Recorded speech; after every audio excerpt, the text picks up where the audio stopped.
So, what happens when pure, unadulterated compassion goes head to head with some serious street smart caution?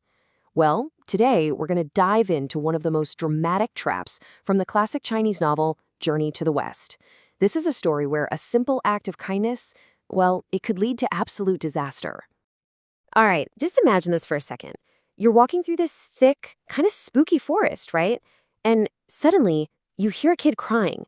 So you follow the sound, and there he is, a little boy tied to a tree. What's your first instinct? I mean, it's to help, right? Of course it is. But what if that's exactly what the danger is counting on? Well, this is the exact dilemma our heroes are about to walk right into. So let's meet the crew. We've got this band of pilgrims on a super important sacred quest. The leader is a devout monk, Tang Sanzang, and protecting him are his three powerful disciples. You've got the brilliant, and I mean brilliant, Monkey King, Sun Wukong, the, let's say, food-loving Zhuba Ji, and the quiet, stoic Sha Wu Jing.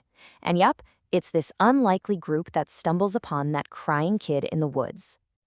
Okay, so the leader, this monk Tang Sanzang, he is just a man of pure, immense compassion, like 100%. So the second he sees this kid, it just pulls at his heartstrings. His only thought is, we have to rescue this poor, helpless boy.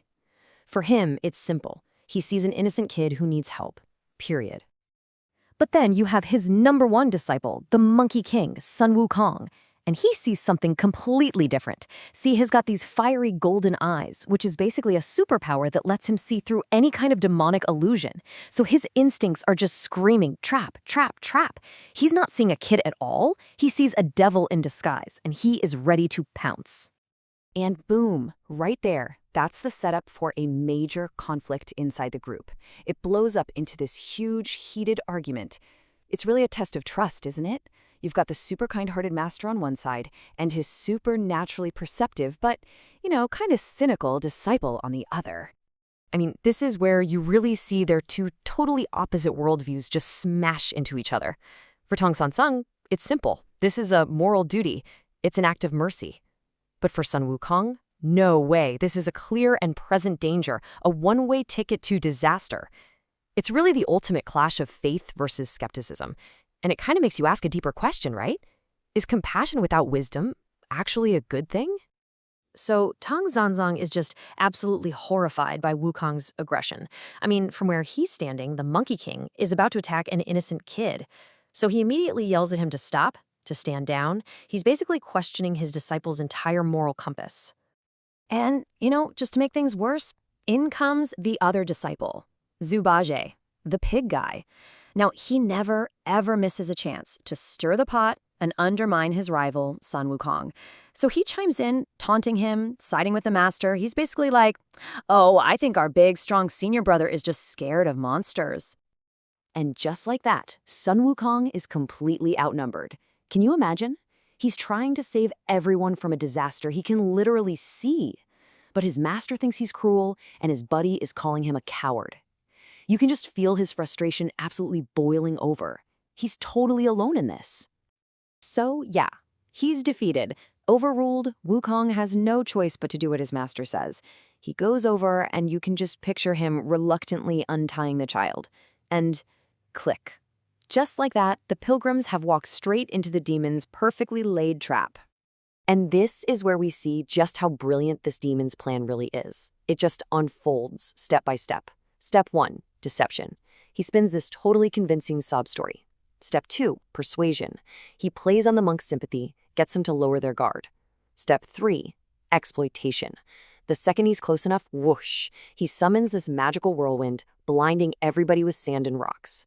And then finally, step 4, abduction. In all that confusion, he just snatches the monk and poof, he's gone. It's absolutely flawless. So the dust settles, and the master is gone. And Sun Wukong?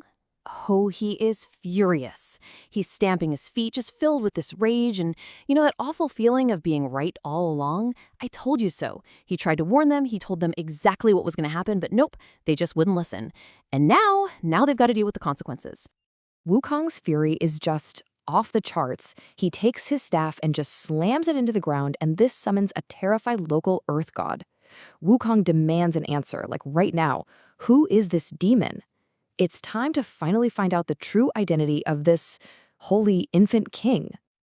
And the poor, shaking earth god, he spills the beans. This is no mere child. He's a feared local power who calls himself the Holy Infant King. But around here, the locals know him by a much more familiar name, Red Boy. And get this, it turns out Red Boy has some very famous and very, very powerful parents. His dad is the mighty Bull Demon King, and his mom is the formidable Rakshasa girl. So yeah, this isn't just some random monster. Wukong is dealing with actual demonic royalty here. But it's not just his family tree that makes him such a huge threat. The Earth God explains that Red Boy has been cultivating his own immense power for a long, long time, and he's mastered a very specific and very deadly skill. 300 years. Let that sink in. For 3 centuries, Red Boy has been right here on this mountain practicing, honing his abilities. So, yeah, he might look like a little kid, but he's got hundreds of years of demonic experience and power packed into that small frame. And all that practice led to this, the Samadhi Fire. Now, this is not your ordinary fire. This is a mystical spiritual fire that you can't just put out with water. It comes with this thick, choking smoke that blinds you. And get this, even the great Sun Wukong himself is vulnerable to it. It's bad news. And that's where we have to leave our heroes. They've been outsmarted, their master's been kidnapped, and now they have to face a demon prince who can shoot a magical fire that even the Monkey King can't put out. So the big question is, what in the world are they gonna do now?